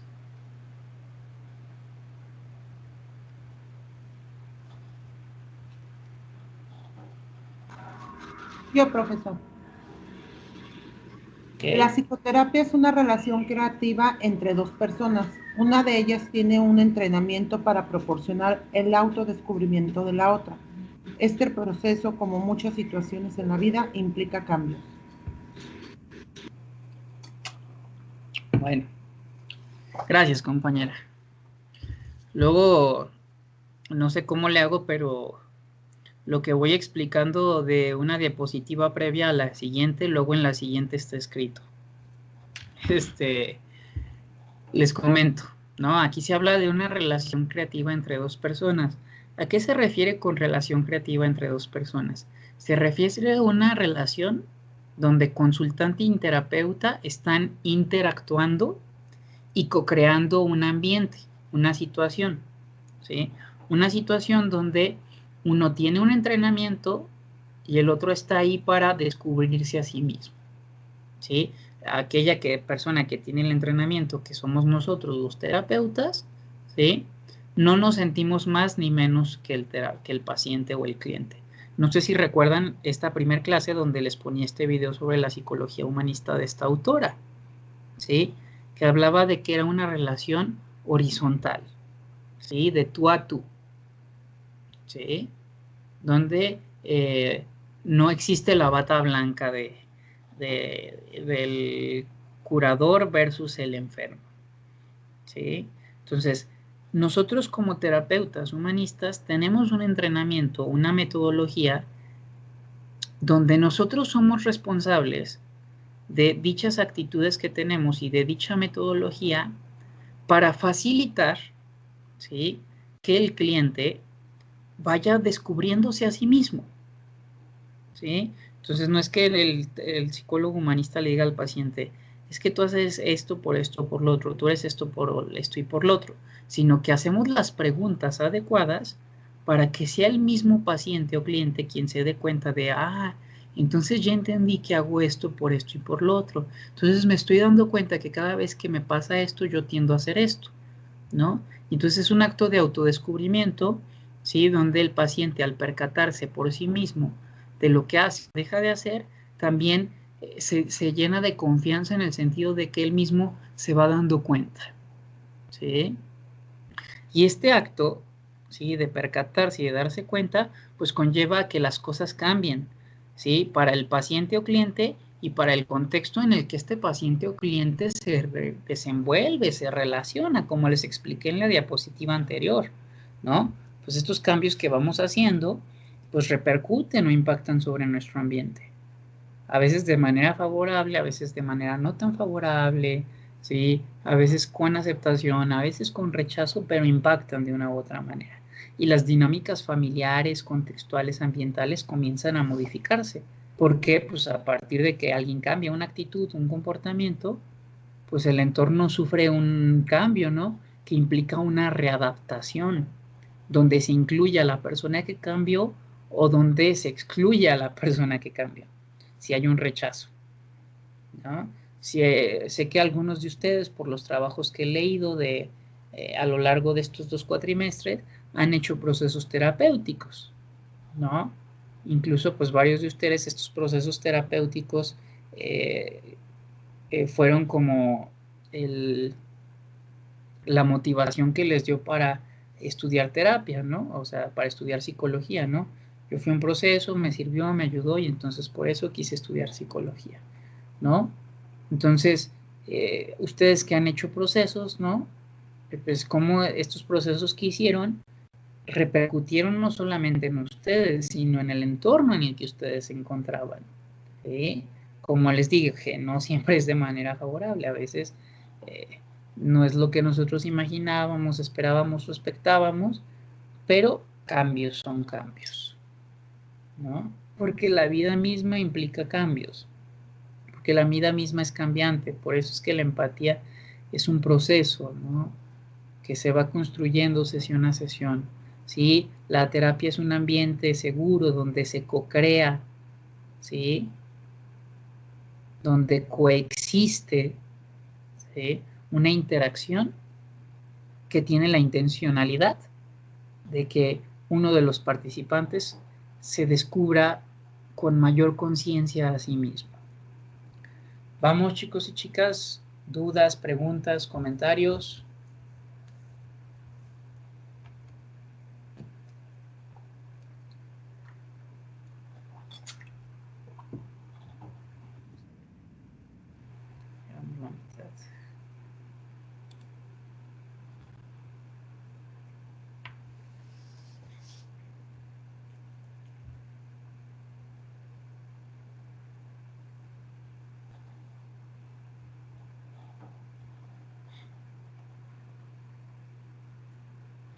Pues gracias, compañera. Los demás, vamos claros, entendiendo esta metodología.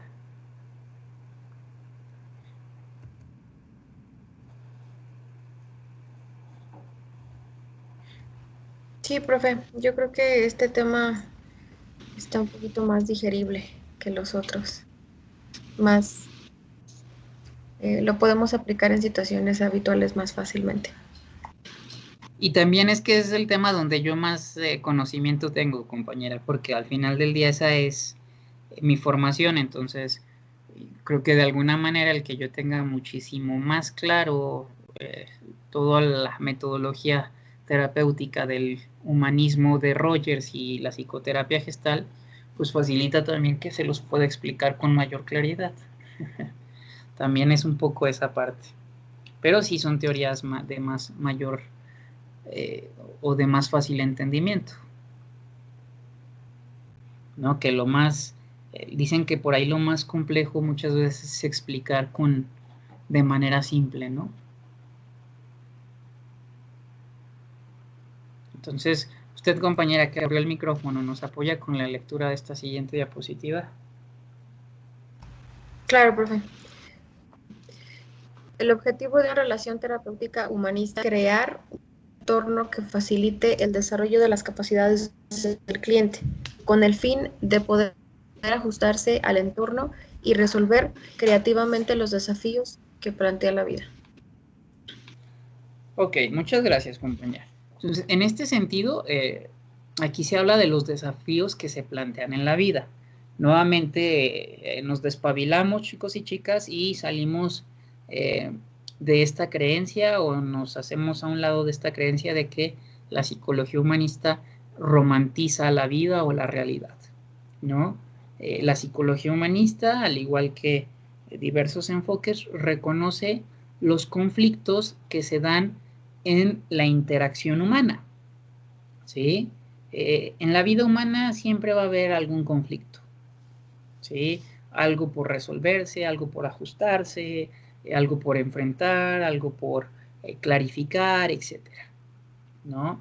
Entonces, en la psicología humanista se busca, como lo hemos venido platicando, que el ambiente terapéutico, ¿sí?, promueva que el paciente pueda darse cuenta de manera consciente de sus actitudes, sus virtudes, sus bondades, sus deficiencias, y a partir de esta conciencia pueda actuar para ir desarrollando y mejorando sus capacidades, para trabajar sobre aquello que le cuesta más trabajo, para potencializar aquello en lo que ya tiene bastante habilidad, ¿no? Y a partir de esa situación o de esa condición, chicos y chicas, que sea capaz de ajustarse de mejor manera a su entorno. ¿Por qué nos referimos a ajustarse de mejor manera a su entorno? Creo que a alguien se le abrió el micrófono, chicos y chicas. Muchas gracias. Hasta luego. Creo que ya. Entonces, en ese sentido, ajustarnos de mejor manera al entorno, nos referimos, chicos y chicas, no a una concepción moralista del bien y el mal. Nos referimos a la particularidad subjetiva y contextual de cada persona. Entonces, ¿qué es lo más adecuado para mí? No necesariamente es lo más adecuado para ti, porque tú eres una persona distinta, con una historia de vida distinta a la mía, ¿sí? Pero entonces cuando hablamos de poder ajustarnos al entorno, hablamos de poder adaptarnos de manera creativa, pero que esta adaptación, ¿sí?, no sea como la adaptación, por así decirlo, de un niño o una niña, pues que se tienen que adaptar sí o sí a su entorno, ¿verdad? Porque los papás no los cambian en la tiendita de la esquina, ¿no? Entonces un niño o una niña tiene que adaptarse a su ambiente sí o sí. Sin embargo, el adulto tiene la posibilidad de moverse, ¿sí?, o desde su responsabilidad y libertad adulta, adaptarse desde un lugar distinto, ¿sí? ¿A qué nos referimos? A que esta adaptación conlleve más que malestar, bienestar, ¿sí? Por eso se habla de resolver creativamente los desafíos que la vida plantea, porque en la vida va a haber situaciones a las cuales nos vamos a tener que enfrentar, resolver, etcétera, ¿no? Entonces la pregunta es, desde la conciencia, ¿cómo yo quiero resolver esta situación para mi persona? ¿Sí? Desde lo que yo necesito, desde lo que para mí está adecuado, desde lo que para mí es funcional, etcétera, etcétera, desde donde yo actúo conscientemente. Y al actuar conscientemente implica que me responsabilice de aquello que elegí desde mi propia libertad, ¿sí? Entendiendo que la libertad y el bienestar y la responsabilidad pues van de la mano con el contexto, el entorno donde nos encontramos, ¿sí? Como los mismos griegos lo planteaban hace cientos de años, ¿no? Con sus asambleas, ¿no? Las asambleas griegas que se planteaban la posibilidad de que seguir las reglas no por temor al castigo, sino desde este lugar empático de decir te veo y te reconozco, me ves y me reconoces, y entonces llegamos a acuerdos para que todos podamos sentir bienestar, desde donde yo reconozco que lo que yo hago impacta sobre los demás y que los demás hacen impacta sobre mí. Entonces esta postura ética va más allá del temor al castigo, ¿sí? Un poco así, chicos y chicas. ¿Dudas, preguntas?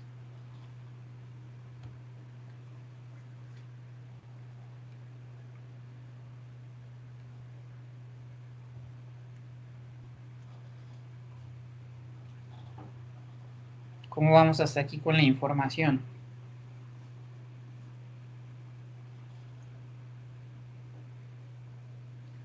Vayan hilando, ¿no? Lo que decimos de una diapositiva a otra, vayan hilando la información. Lo que les puedo decir es que, desde este enfoque es que, decía una maestra, ¿no? La vida ya nos ha jodido bastante o en la vida muchas veces nos han lastimado bastante, como para que todavía vayamos a la terapia, que un terapeuta nos lastime, ¿no? O sea, ya, algo que nos juzgue, ¿no? O esto o lo otro, ¿no? ¿Quién nos acompaña con esta siguiente diapositiva?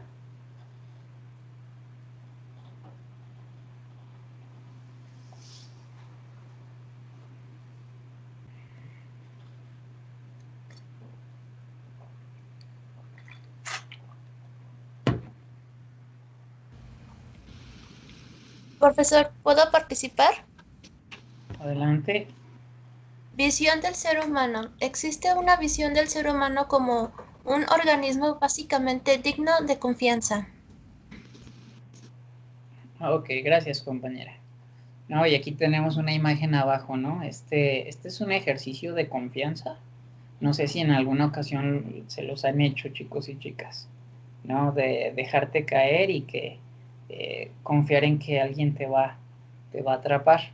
Luego son dinámicas para talleres, ¿no? En diferentes ambientes. Incluso creo que he escuchado a pacientes o a gente hablar, o mismos alumnos, de que esta dinámica la hacen en retiros espirituales, etcétera, ¿no? Entonces, como yo les platicaba hace unos momentos, el contexto histórico, la situación en el ambiente que se respiraba a mediados del siglo pasado, pues tenía que ver con mucha desesperanza, ¿no? Con mucha desilusión por todo lo pasado, con los nazis, con este genocidio, con tanta guerra, con tanta muerte, ¿no? Y entonces, desde esta visión se plantea que los seres humanos somos organismos básicamente dignos de confianza. Por eso es que no empujamos al otro. Por eso es que confiamos que el otro, en la medida de que se generen las condiciones ambientales para su desarrollo y su potencial, el otro solito, ¿sí? Va a, por así decirlo, a tomar decisiones que tienen que ver con su bienestar. Por eso es que es digno de confianza, ¿sí? Por eso es que desde la psicología humanista dejamos que sea el otro, el paciente, el cliente, el que se responsabilice de sus actos, ¿sí? Y de lo que trae a la terapia, de lo que trabaja en la terapia, ¿sí? Bueno, aquí la compañera Sherlyn platica que sí ha vivenciado este ejercicio y que se siente bien raro. Y sí, compañera, porque, mire, yo sé que esta técnica luego la utilizan en diferentes contextos que a veces ni siquiera son terapéuticos, pero es una técnica bien poderosa, ¿eh? Te puede llevar a conectar con aspectos súper profundos a nivel inconsciente, ¿no? O sea, por ejemplo, en la psicología humanista tenemos una autora que se llama Ruela Frank, ¿sí? Esta autora Ruela Frank habla de que un bebé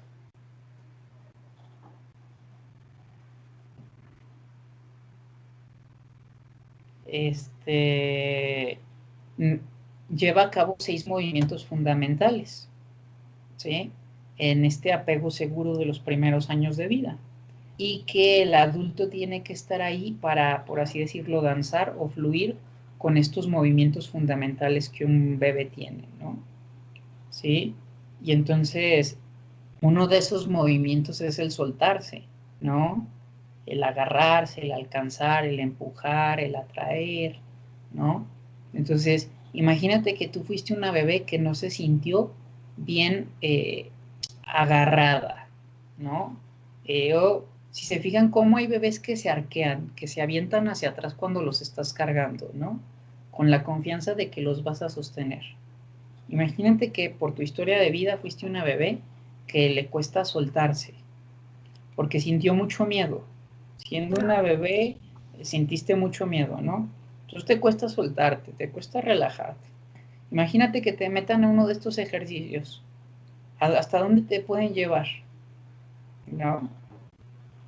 Y esto es lo que vuelve bien delicada la terapia, compañeros y compañeras, que muchas veces la gente va a talleres o algo y ve estas dinámicas y luego las andan reproduciendo, sin saber lo delicadas que pueden ser.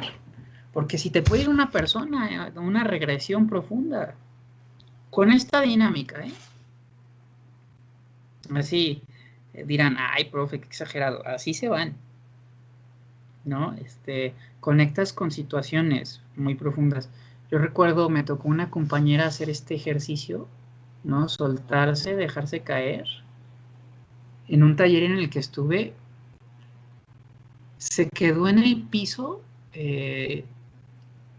como ida, ¿sí? Como autista, como un bebé, ¿no? Y entonces miraba tenía movimiento ocular, ¿no? Hacia arriba, hacia un lado, hacia el otro, ¿no? Yo estaba con una serie de terapeutas, ¿no? En este taller, yo como participante, ¿no? Entonces, pues ahí lo que hizo la terapeuta que dirigía la dinámica, ¿no? Es que le pusieron una cobija, una mantita, la abrazaron, era un taller psicocorporal, ¿no? Y entonces, cuando le pidió la terapeuta a una compañera o compañero, creo que fue compañera, que hiciera como esta función maternal de abrazar, de sostener, la compañera se empezó a llorar, ¿sí? No estaba diciendo nada, estaba viviendo puras sensaciones, ¿no? Primero quedarte como acostada como un espectro autista, ¿no? Y posteriormente, con el contacto, empezar a llorar, ¿no? Y una serie de palabras que la terapeuta utilizó, aquí estamos, siente el abrazo, esto, lo otro, ¿no? ¿Sí? Ya cuando la paciente o la compañera pudo regresar en sí, a ver qué te pasó, cuál fue tu experiencia, para que hablara y asimilara aquello que estaba sintiendo, ¿no? Entonces hay que tener mucho cuidado con estas dinámicas, chicos y chicas, ¿sí? Porque son profundas, ¿no? O sea, muchas veces si no entendemos lo poderosas que pueden ser, lo profundas a donde te pueden llevar, puedes decir, sí, soy un aplicador de técnicas a rajatabla. Eso no quiere decir que sea lo más saludable para una persona, ¿no? ¿Dudas, preguntas hasta aquí?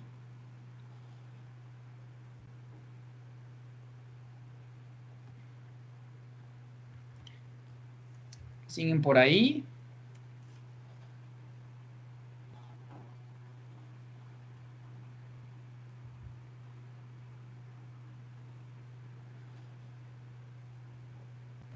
Aquí seguimos, profe.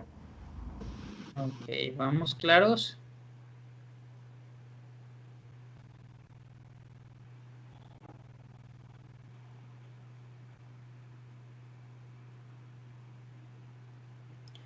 Okay. Vamos a la siguiente diapositiva. Sí mismo.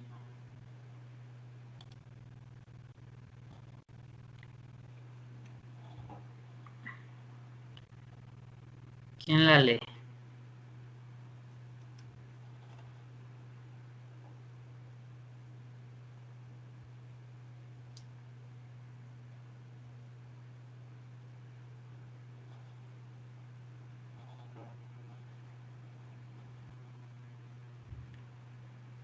Chicos y chicas. Yo, profe. Es muy importante ya que le permite a los individuos desarrollarse de manera personal, factor autónomo de la personalidad. Es más determinante que los factores externos, familia, economía, cultura. Ok. Aquí en la terapia de Rogers, chicos y chicas, se habla del concepto del sí mismo, ¿sí? Y aquí habla de la importancia de recobrar la confianza en tu propia persona, ¿sí? Y en tus propias capacidades, ¿sí? Y en tu propia capacidad de desarrollarte, ¿sí? En el hecho de entender y ser empático contigo mismo y comprender que hiciste lo que pudiste con lo que tuviste en el ambiente en el que tocó crecerte y desarrollarte, ¿sí? Entonces habla del sí mismo como un factor independiente o autónomo de la personalidad. ¿A qué se refiere con esto, no? O sea, a esta capacidad última que tenemos los seres humanos, ¿sí? De actuar conforme a nuestra libertad y nuestra propia responsabilidad, partiendo de reconocer que sabemos nosotros qué es lo más adecuado para nosotros, ¿sí? Y no que alguien más te diga, es que lo más adecuado para ti es esto, sino qué es lo más adecuado para mí a partir de lo que yo sé de mí, de lo que yo conozco de mí, ¿sí? Y dice que es más determinante que los factores externos, entendiendo que, como les dije, sí el contexto, el ambiente juegan un papel muy importante, pero la libertad del sí mismo, la responsabilidad del sí mismo radica en moverte, ¿sí? de aquellos ambientes que no favorecen tu desarrollo, o de adaptarte de una manera diferente a esos ambientes para promover el desarrollo, ¿sí? Entonces esto es muy importante, chicos y chicas. ¿Alguna duda o pregunta hasta aquí?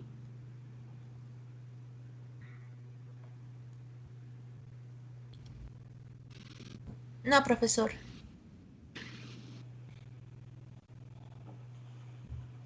Ok, chicos y chicas. Bueno, nos queda la mitad de la presentación. El día de mañana vamos a continuar con ella, ¿sí? Y espero que también nos alcance el tiempo para ver el material audiovisual, y si no, el material audiovisual va a quedar de tarea, ¿sale? También se los pasaría. Pero, pues de entrada, el día de hoy sería todo, ¿sale? No sé si exista más preguntas, comentarios. Los demás, veo que ya varios están escribiendo, pero los demás...